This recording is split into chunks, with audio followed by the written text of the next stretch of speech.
Welcome to the Weekly and welcome to my Hermitage studio here on the South Shores of Boston, Massachusetts. Well, today is the day I'm going to make the Ocean Bowl, if the weather holds out. Now, the weatherman says there's going to be no rain today, but it's looking quite overcast.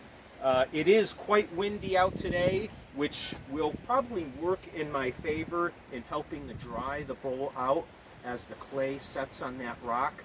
But if it rains, oh boy, we're going to have a mess on our hands. But we'll see what happens. So I have the clay here in my car. It's roughly 24 inches by 24 inches. Big sheet of clay. I produced it yesterday. It sat in my car over the night. And the game plan is to place the clay over this awesome rock that I've been looking at all summer long, and then let that clay take its form, take its shape, take its memory, and have the clay dry so that it's stable enough for me to pick it off the rock and take it back to my studio and let it finish drying before I fire it. So there's a lot of variables in the process that I'm executing today. One major variable is the weather. Let's pray it doesn't rain. So I'm going to go set up the camera down on the ocean. It's pretty windy today. The waves are loud, so I don't know how much you're going to hear of me, but at least you'll see the process itself. So we'll be right back down on the ocean. All right, so we're back on site. In front of my break wall that I hang out. I try to come here and meditate, especially in the evenings.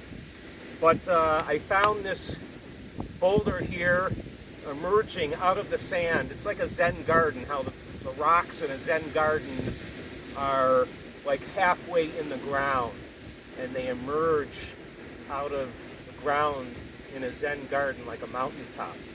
And that's what this boulder feels like to me.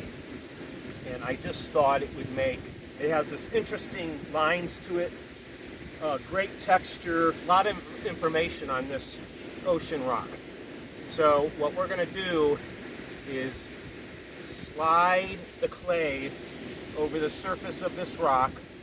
I'm going to compress it onto the rock, and we're going to give it the day to dry, hopefully solid enough for me to remove it from the rock, and then it can rest and dry for a longer period of time in the studio itself. So let's do this. I have my clay here, and all I'm going to do, it's on a board, and I'm going to slide it right on to this rock. Nice large piece of clay sliding into the sand. Oh my. Here we go. All right, take it off, and now it's on the rock itself, and what I need to do is lightly compress it. It's really windy out here, so hopefully you can hear how I'm doing this, but I'm just lightly compressing, and then I'll finish off with rolling.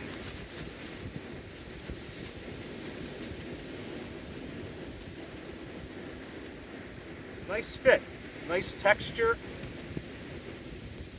So I'm compressing to try to get some of the air out of there before I roll. But I think we're good. So now, take my roller tool. Actually, what I'm going to use is, this is just a paintbrush tool. I think I have enough compression in there. So I just want, what I want to do is I want the clay has memory, so I want it to kind of give it new memory. Let it absorb this rock. Remember the rock. And then once I'm finished giving it its new memory, I'll remove the top piece of plastic. I'll drape a really light piece of cloth on this so that it gets some breathing. Let it breathe, let it get some air. And then hopefully by this evening, I'll be able to take it off this massive boulder and we'll see what happens.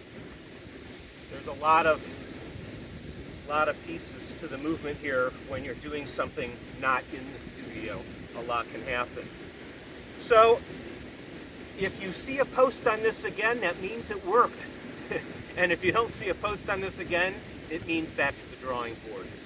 So I have so much to talk about in regards to the studio, but I wanted to share this with you because the days of perfect weather to be able to do this are running short. So announcements next week.